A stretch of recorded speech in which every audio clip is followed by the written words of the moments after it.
भारत माता की। एक बार मोदी जी, बार बार मोदी जी। मोदी जी का स्वागत है, स्वागत है भाई, स्वागत है। भारत माता की, भारत माता की। हाटेश्वरी माता, शीतला माता, शिकारी माता और देवभूमि रे सारे देवी देवताओं आगे मैं अपना माथा टेको। इस पवित्र देवभूमि रे तुसे सभी लोकांनो मेरा प्रणाम। साथियों, मुझे कुछ दिन पहले ही मंडी आना था, लेकिन मौसम अचानक खराब हो गया था। बारिश इतनी तेज थी, लेकिन लोग मैदान में डटे हुए थे। तब मैंने हिमाचल की युवा शक्ति को, आपको वर्चुअली टेक्नोलॉजी के माध्यम से संबोधित किया था। लेकिन उसी समय मैंने मन में ठान लिया था, मैंने संकल्प लिया था कि जब भी हिमाचल में चुनावी रैलियां शुरू होगी, सबसे पहले मैं मंडी जाऊंगा और आप लोगों से क्षमा मांगूंगा। मंडी के लोगों ने, हिमाचल के लोगों ने इतना कष्ट उठाया, मैं पहुंच नहीं पाया। उसकी पीड़ा मेरे मन में हमेशा रहेगी। लेकिन आज मुझे उतना ही अच्छा भी लग रहा है, क्योंकि आज हिमाचल की मेरी पहली सभा मंडी से ही हो रही है, सुंदरनगर में हो रही है।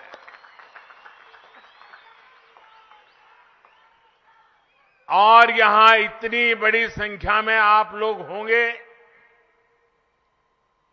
हमारी माताएं, बहनें, बेटियां हम सबको आशीर्वाद देने आई हैं। और मैं हेलीपैड से यहां आ रहा था, पूरे रास्ते भर जो प्यार, जो उमंग, जो आशीर्वाद देखते ही बनता था। हम सब आपके बहुत बहुत आभारी हैं।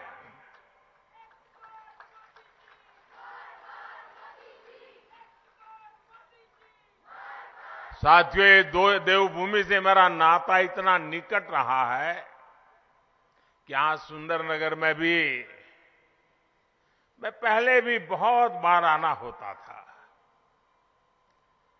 मैंने निहरी की चढ़ाई भी चढ़ी है और सराज, कुल्लू, किन्नौर, चंबा और कांगड़ा के दुर्गम क्षेत्र भी पैदल नापे हैं। दोस्तों, यहां के रास्ते, ये सुंदरनगर की इतनी सुंदर बीबीएमबी झील, उसे कोई कैसे भूल सकता है। और जब मैं मंडी शहर की और फिर यहां से जब जाता था, तो अक्सर यहां रास्ते में चाय पीना, यहां की दुकानों से लोगों से गप्पे मारना, ये मेरा एक प्रकार से क्रम बन गया था। तब न मैंने सोचा था कि एक दिन हिमाचल प्रदेश की देश की सेवा का मौका मिलेगा, आप सबके आशीर्वाद से मिलेगा और सुंदरनगर के मेरे पुराने सभी साथी, उनको भी वो पुरानी बातें याद करते होंगे तो आश्चर्य होता होगा। हम लोग घंटों घंटों गप्पे लड़ाया करते थे, हंसी मजाक किया करते थे। हमारे ठाकुर गंगा सिंह जी, हमारे दिलेराम जी, हमारे दामोदर दास जी, ऐसे अनेक संयोगों में भी मैंने बहुत कुछ सीखा। मुझे कुछ समय पहले ही यहां सुंदरनगर के होनहार सपूत बॉक्सर आशीष चौधरी से भी याद है, उनसे बातचीत करने का मौका मिला था। टोक्यो ओलंपिक जाने से पहले जब वो स्पेन में ट्रेनिंग ले रहे थे, तब मेरी उनसे बात हुई थी। पिता की मृत्यु के बाद जिस तरह का हौसला भाई आशीष ने दिखाया, वो सब लोग नहीं दिखा पाते। सुंदरनगर के लोगों की यही बात पूरे हिमाचल की पहचान है, ये पहाड़ी लोगों की पहचान है। साथियों, मैं आज सुबह जब दिल्ली से निकला, आप लोगों के पास आ रहा था, तभी मुझे स्वतंत्र भारत के पहले मतदाता और कल्पा किन्नौर के रहने वाले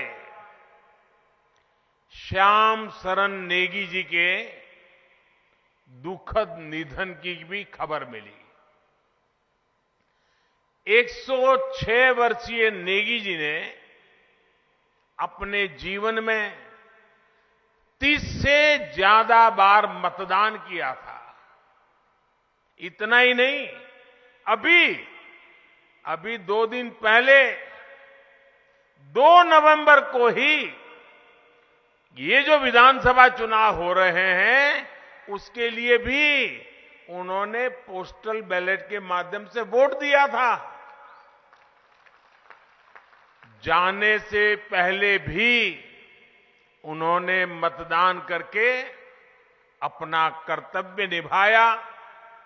ये बात हर देशवासी को, खास करके मेरे युवा मतदाताओं को, हर नागरिक को सदा सर्वदा प्रेरित करती रहेगी। मैं बहुत ही भावुक मन से परमादरणीय श्याम शरण नेगी जी को सर झुका करके श्रद्धांजलि देता हूं। उनके परिजनों के प्रति अपनी संवेदनाएं व्यक्त करता हूं। साथियों, इस बार का हिमाचल चुनाव बहुत खास है। खास इसलिए क्योंकि इस बार 12 नवंबर को जो वोट पड़ेंगे, वो वोट सिर्फ आने वाले 5 वर्ष के लिए नहीं है। इस बार 12 नवंबर को पड़ने वाला एक एक वोट हिमाचल के अगले 25 साल की विकास यात्रा तय करेगा।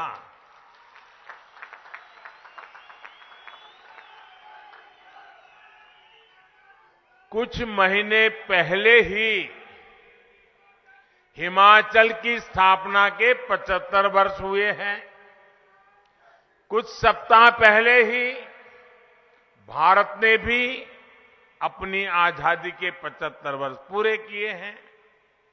जब भारत अपनी आजादी के 100 साल मनाएगा, उसी के आसपास हिमाचल भी अपनी स्थापना के 100 साल पूरे करेगा।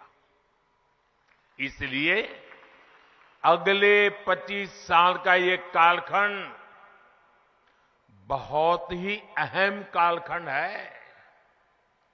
अमृत काल के इन वर्षों में हिमाचल में तेज विकास जरूरी है, स्थिर सरकार जरूरी है। मुझे खुशी है कि हिमाचल के लोग स्थिर सरकार जरूरी है। मुझे खुशी है कि हिमाचल के लोग, यहां के युवा, यहां की माताएं बहनें इस बात को अच्छी तरह समझ रही है। वो जानते हैं भाजपा यानी स्थिरता, भाजपा यानी सेवा भाव, भाजपा यानी समभाव, भाजपा यानी नीतियों में स्थायी भाव और भाजपा यानी विकास को सर्वोच्च प्राथमिकता।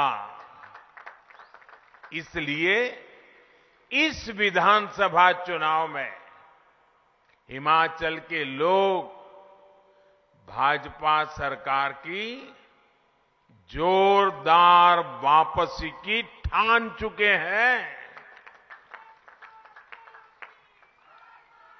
और फौजियों की ये धरती, वीर माताओं की ये धरती जब कुछ संकल्प ले लेती है तो उसे सिद्ध करके ही दिखाती है। भाइयों और बहनों, आजादी के बाद कांग्रेस ने बहुत लंबे समय तक हिमाचल प्रदेश पर शासन किया है। कांग्रेस के लिए सरकार में आना, सरकार में रहना राजपाट चलाने जैसा ही रहा है।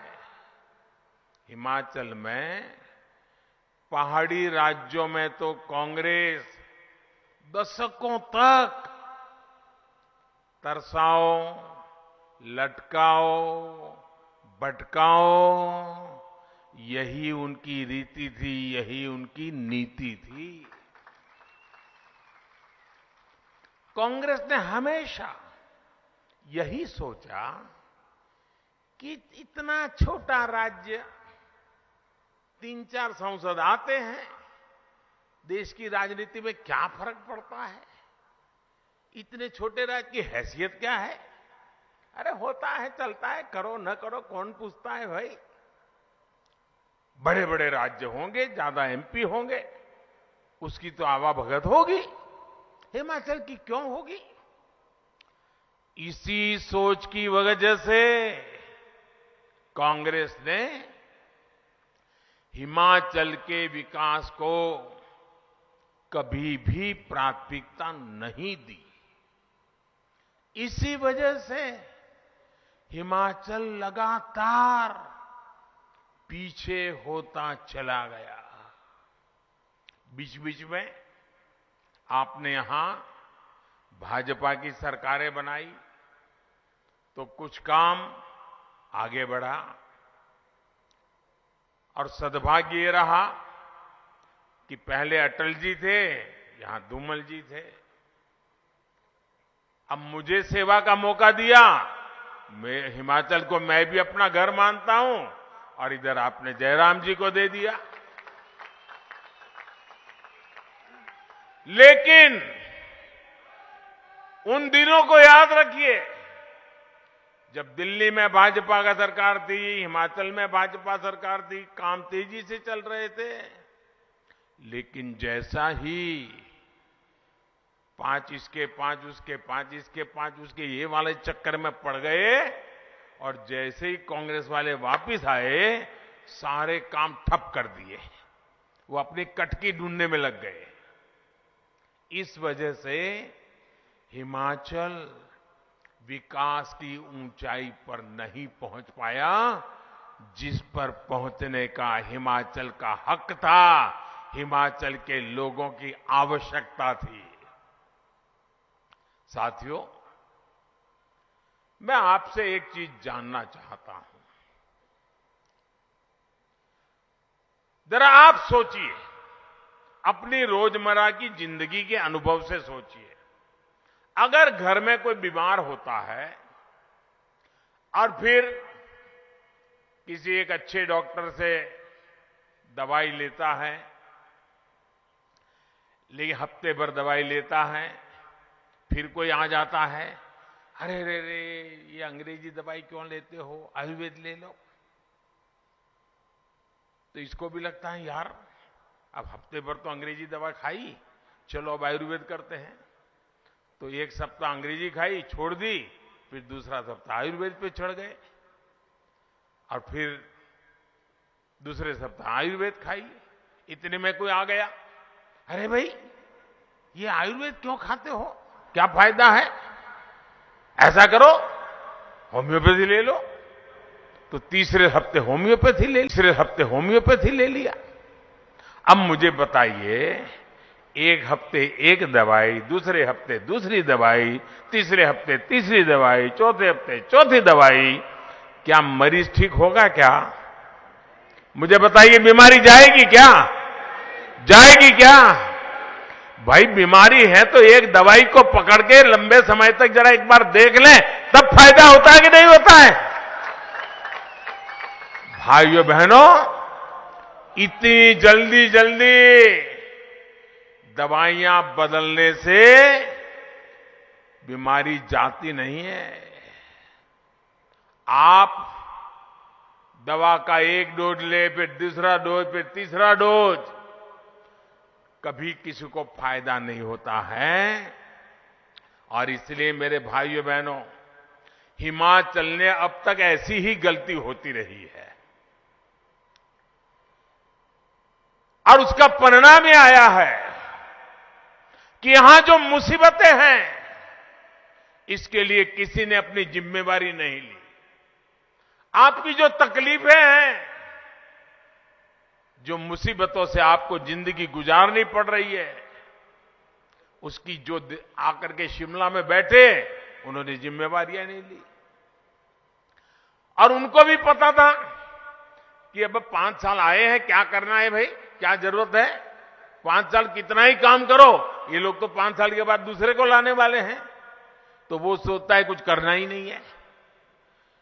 ये जो 5-5 वाला दिमाग में भरा दिया बदमाश लोगों ने, गलत सोचने वाले लोगों ने, उन्होंने आपका इतना नुकसान किया है कि आप किसी का जवाब ही नहीं मांगते हो।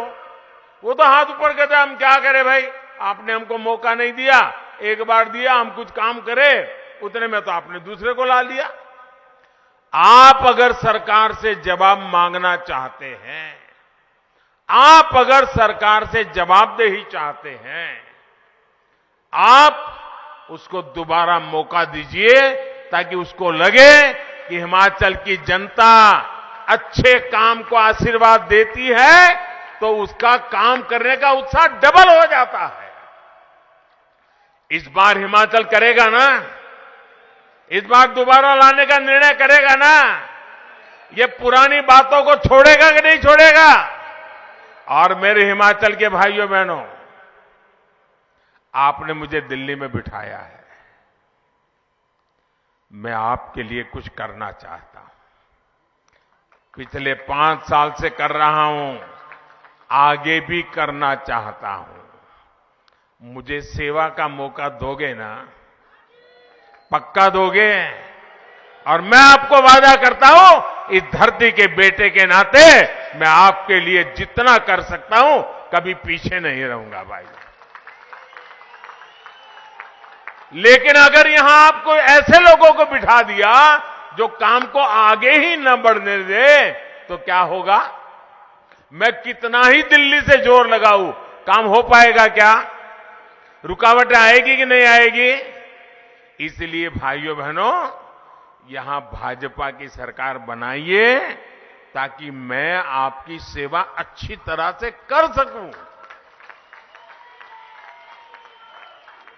भाइयों बहनों, कांग्रेस ने अपने लंबे शासन में हिमाचल का जितना नुकसान किया है, उसकी भरपाई के लिए और फिर तेज गति से काम करने के लिए भाजपा को दोबारा जिताना, भाजपा को बार बार जिताना और दिल्ली की मोदी सरकार की भी भाजपा सरकार को पूरी मदद मिलती रहे, ये पक्का करने वाला ये चुनाव है।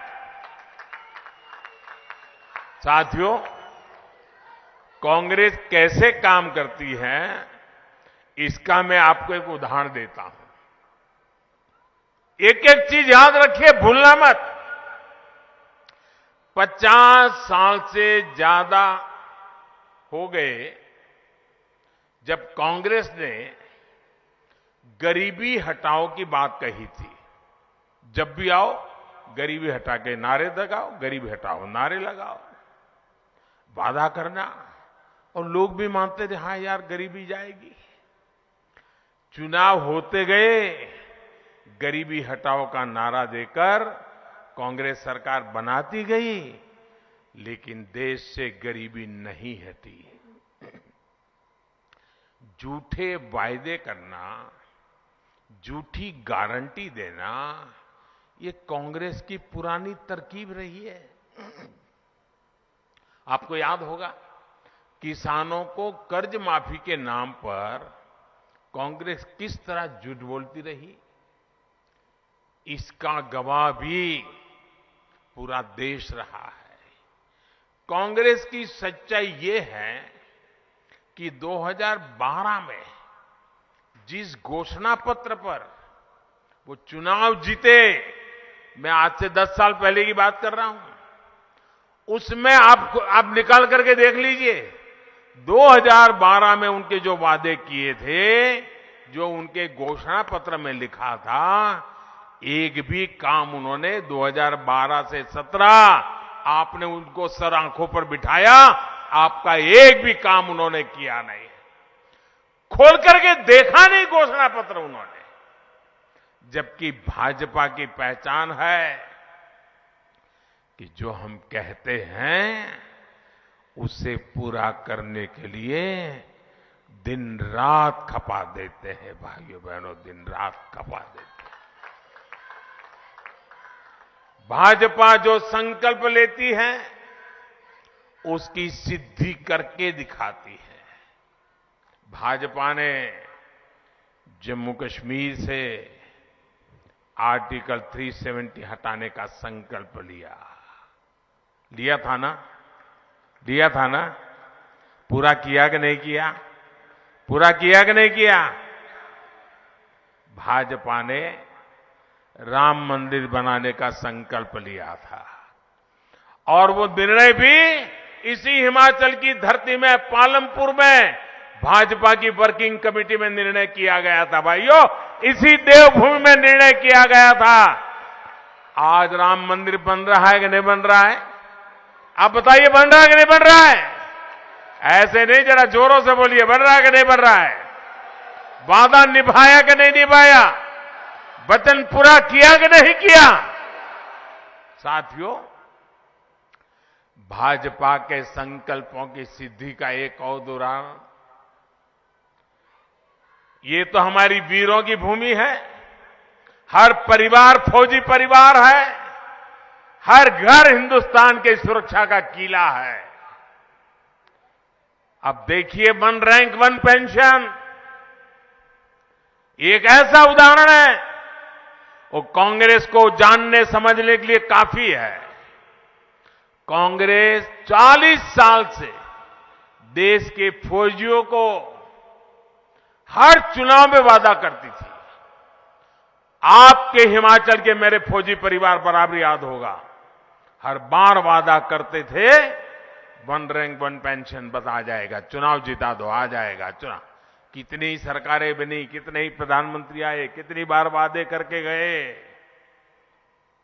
लेकिन इतने वर्षों तक केंद्र में कांग्रेस की सरकार रहने के बावजूद भी वे कभी भी वन रैंक वन पेंशन को लागू नहीं किया। और दिखावे के लिए बजट में मामूली 100, 200, 300 करोड़ रुपया डाल देते थे और लिख देते थे, लेकिन इससे होना नहीं था। ये आंख में धूल झोंकने की उनकी आदत, झूठे वादे करना, चुनाव जीतना फिर भूल जाना, यही उनका चरित्र। हिमाचल में हर बार वो झूठ बोलते रहे। देवभूमि में झूठ बोला है, देश की वीर माताओं के सामने झूठ बोला, देश के वीर जवानों के सामने झूठ बोला। भाइयों बहनों, मैं हिमाचल में आया था 2014 में, चुनाव में आपके वोट मांगने के लिए आया था। और मैंने हिमाचल में आकर के मैं कहा था, मैं जानता हूं मामला बहुत बड़े धन का है, धन खर्च करना पड़ेगा, तिजोरी खाली करनी पड़ेगी, लेकिन ये वादा मैं पूरा करूंगा। भाइयों बहनों, वन रैंक वन पेंशन का वादा हमने पूरा किया कि नहीं किया? किया कि नहीं किया? वादा 40 साल तक उन्होंने किया था, नहीं पूरा किया। हमने वादा किया, 5 साल के भीतर पूरा कर दिया था। भाइयों, जुबान की कीमत होती है और लोकतंत्र में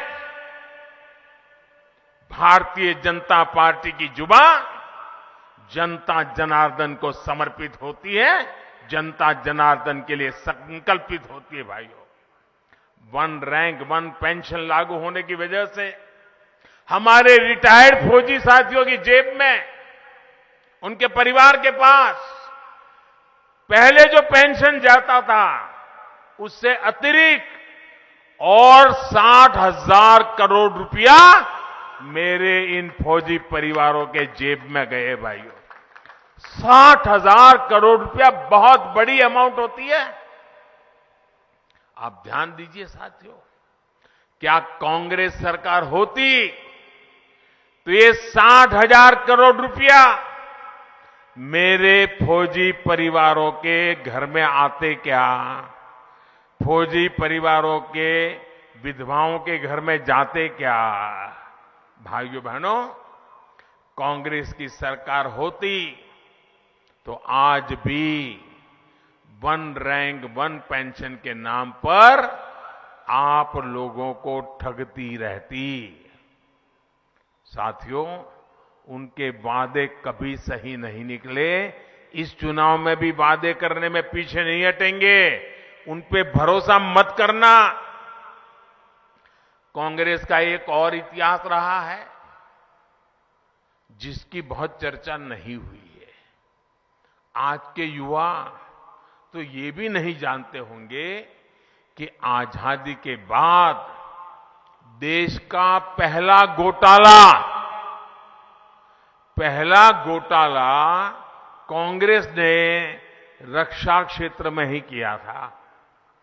तब से लेकर जब तक कांग्रेस की सरकार रही, तब तक उसने रक्षा सौदों में जमकर दलाली खाई, हजारों करोड़ के घोटाले किए।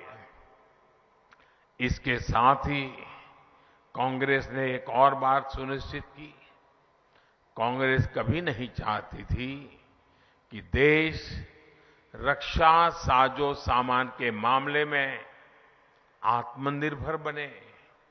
वो सेना के लिए हर खरीद में कमीशन चाहती थी, अपने नेताओं की तिजोरी भरना चाहती थी। इस वजह से हमेशा हथियार खरीदने में देरी की गई। इसका नुकसान किसे हुआ? इसका सबसे बड़ा नुकसान हुआ हिमाचल की उस वीर माताओं को जिसने अपना बेटा मातृभूमि की रक्षा के लिए बॉर्डर पर लड़ने के लिए भेजा था। इसका सबसे बड़ा नुकसान हमारे हिमाचल की बहन बेटियों को हुआ। उन बहनों ने जिसने अपना भाई दुश्मन से मोर्चा लेने के लिए सीमा पर भेजा था, इसका नुकसान हिमाचल की हजारों महिलाओं ने उठाया, हजारों बच्चों ने उठाया। हथियारों में दलाली खाकर कांग्रेस ने कितनी ही जिंदगियों के साथ खिलवाड़ किया है। मैं हिमाचल की किसी माता, बहन, बेटी के साथ यह अन्याय नहीं होने दूंगा। इसलिए आज भारत आत्मनिर्भर होने का अभियान चला रहा है, अपने हथियार खुद बनाने पर जोर दे रहा है। साथियों, कांग्रेस देश की रक्षा की ही नहीं बल्कि देश के विकास की भी हमेशा से विरोधी रही है। गुजरात में इतने साल मुख्यमंत्री रहते हुए मैंने इसे खुद महसूस किया है।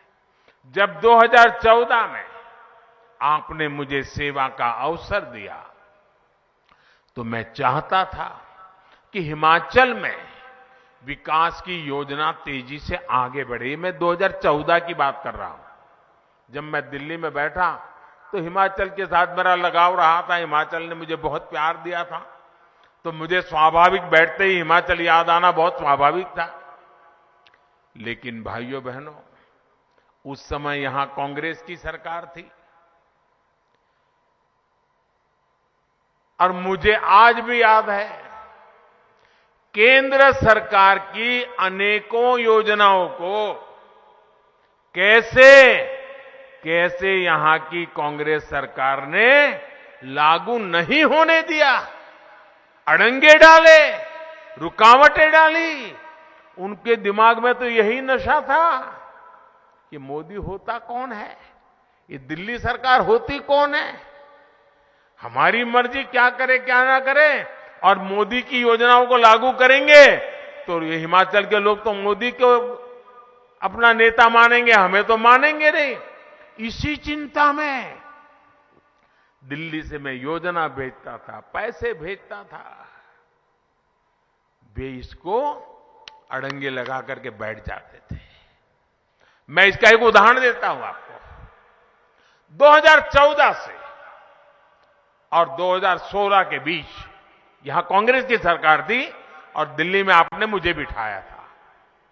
हमने प्रधानमंत्री आवास योजना शहरी के तहत घर बनाने की, जो शहर में लोग हैं जिनके पास अपने घर नहीं है, जैसे सुंदरनगर हो, मंडी हो, शिमला हो, कांगड़ा हो, जिनके पास घर नहीं है भाई उनको घर होना चाहिए और ये पहाड़ों में ठंड में झुग्गी झोपड़ी में जिंदगी बसर करते हैं, उनको अच्छा पक्का छत वाला घर मिलना चाहिए। तो हमने प्रधानमंत्री शहरी घर बनाने की योजना के तहत हमने पैसे दिए। उनका काम था सिर्फ उन पैसों को खर्च करके लागू करना। 2014 से 17, ये मेरे पत्रकार मित्र भी आंखें फट जाएगी आपकी सुन करके, 2014 से 17 इतनी बड़ी सरकार, इतना बड़ा मेरा हिमाचल, ये मेरी वीर भूमि, वीर माताएं, कितने घर बने होंगे। 14 से 17 पैसे भारत सरकार दे रही थी, कितने घर बने होंगे आप अंदाज लगा सकते हो। मैं बोलूंगा तो आपको भी शर्म आएगी कि ऐसी सरकार यहां चलती थी कांग्रेस की। पूरे हिमाचल में सिर्फ 15 घर बने, 15। और जरा जोरों से बोलो। आप ध्यान दीजिए साथियों, सिर्फ 15 घर। और जैसे ही आप लोगों ने हिमाचल को डबल इंजन की सरकार दी, दिल्ली में मुझे और यहां पर जयराम जी को तो जो योजना लगाने के लिए मैं 14 से लग रहा था, जिसको लटका करके बैठे थे, अटका करके बैठे थे, अड़ंगे लगा करके बैठे थे, उनको आपने हटाया, जयराम जी को बिठाया।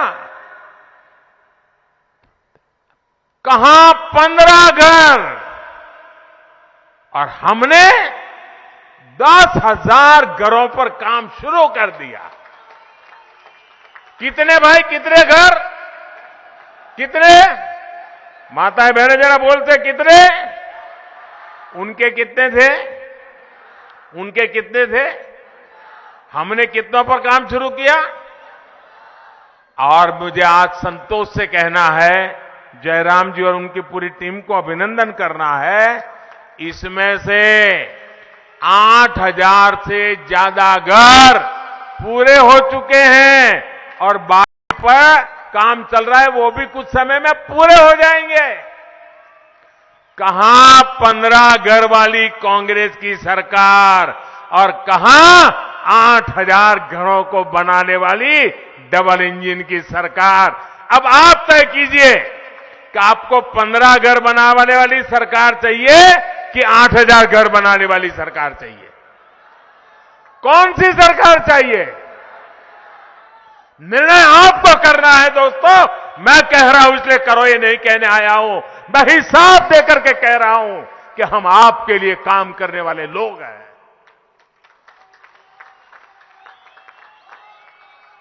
यानी 2017 के बाद से भाजपा सरकार में हिमाचल के विकास ने अभूतपूर्व तेजी पकड़ी है।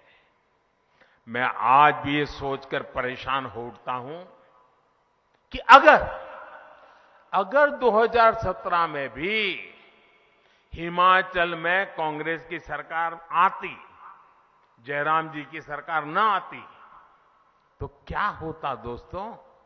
15 के बजाय 25 घर बना लेते, 25 नहीं तो 50 बना लेते।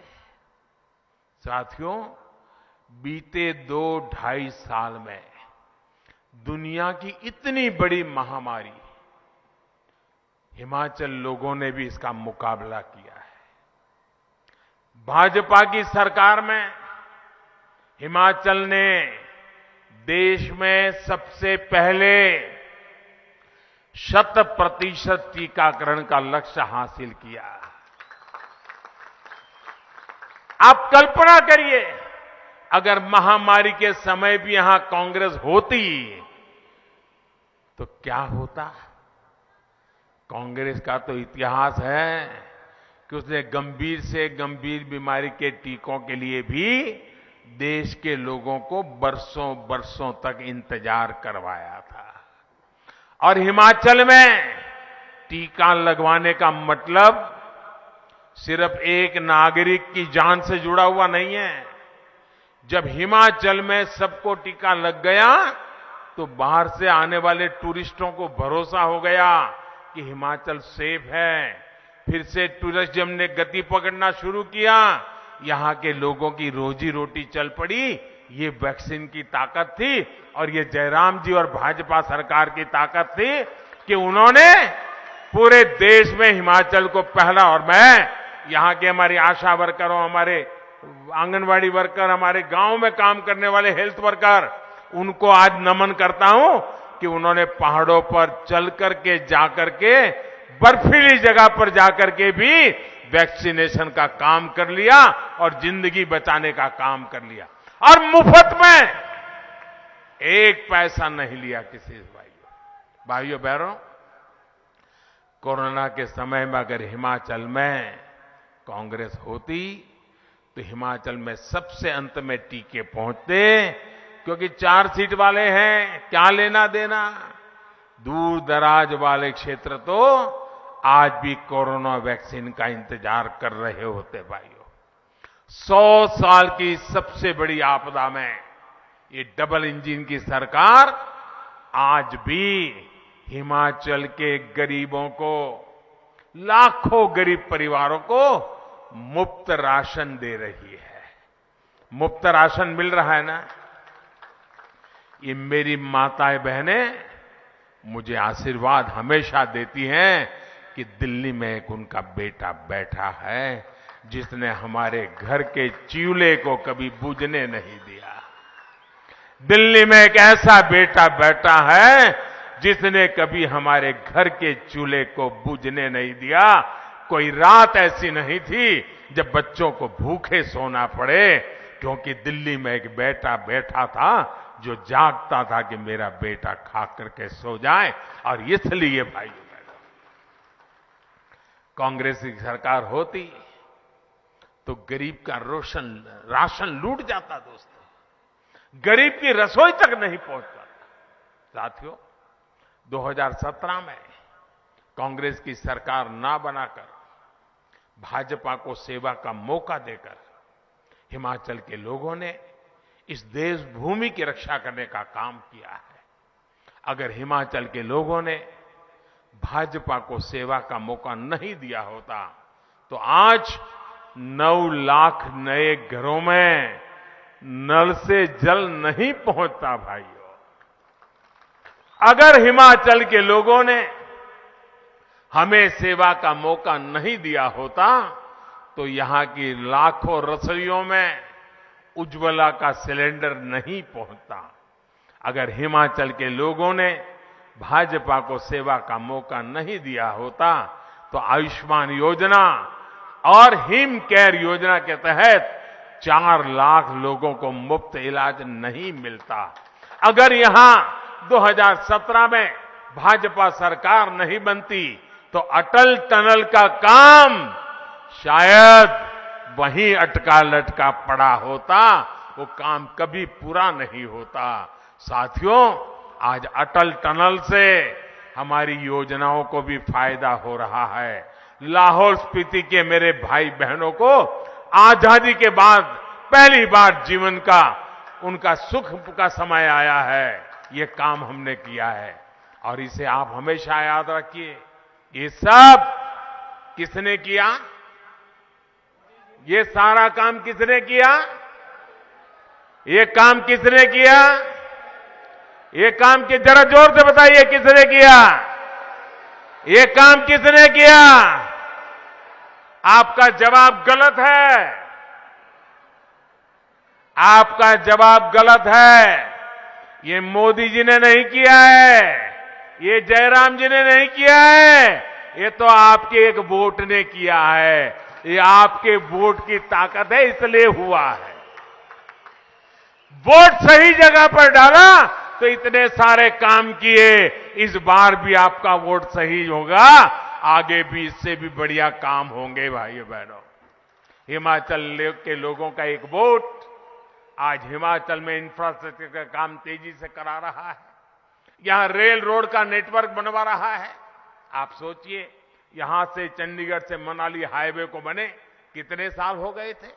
इसका चौड़ीकरण हो, इसकी याद कांग्रेस को अपने 10 साल के शासन में नहीं आई।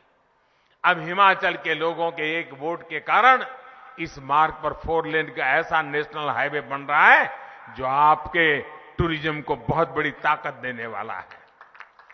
हमारी सरकार पठानकोट से मंडी जाने वाले नेशनल हाईवे को भी आधुनिक बनाने पर 9,000 करोड़ रुपए खर्च कर रही है भाइयों बहनों।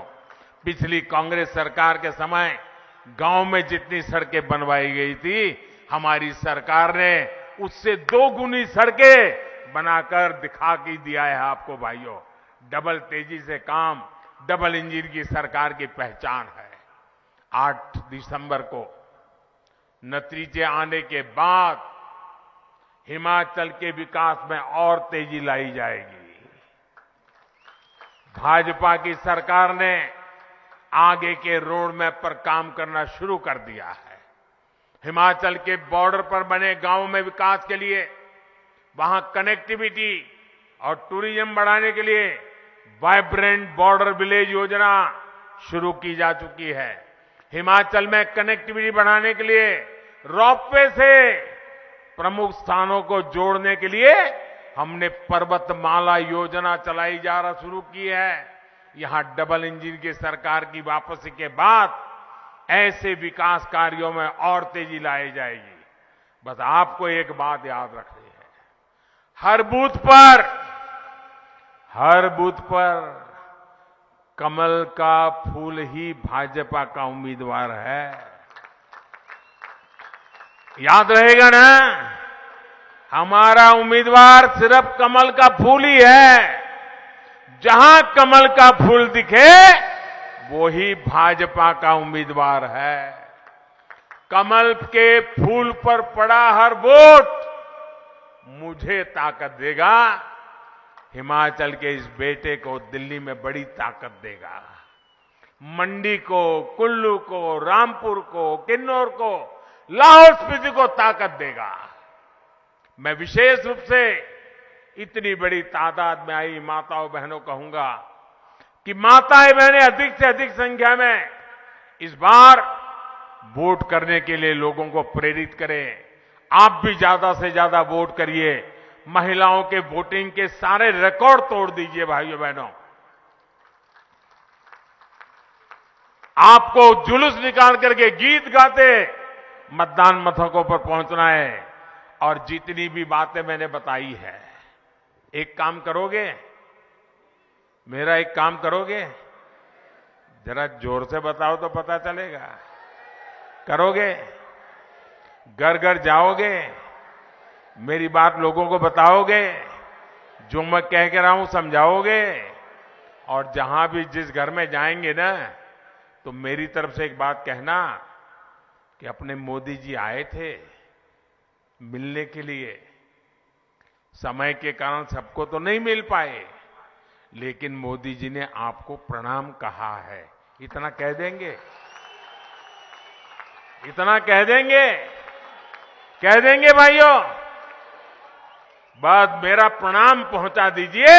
हम मिलकर हिमाचल को आगे बढ़ाएंगे, नया रिवाज बनाएंगे, भाजपा को वापस लाएंगे।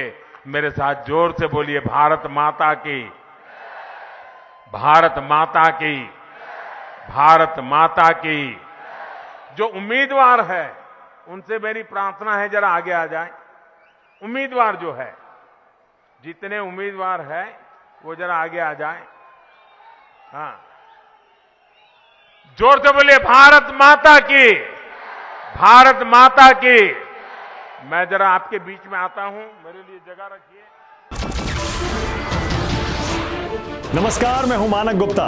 अगर आपको हमारा ये वीडियो पसंद आया हो तो इसे लाइक और शेयर जरूर करें। और हां, हमें सब्सक्राइब और फॉलो करना ना भूलें, ताकि आप देश और दुनिया की कोई खबर मिस ना करें। तो जुड़े रहिए हमारे साथ और देखते रहिए News 24।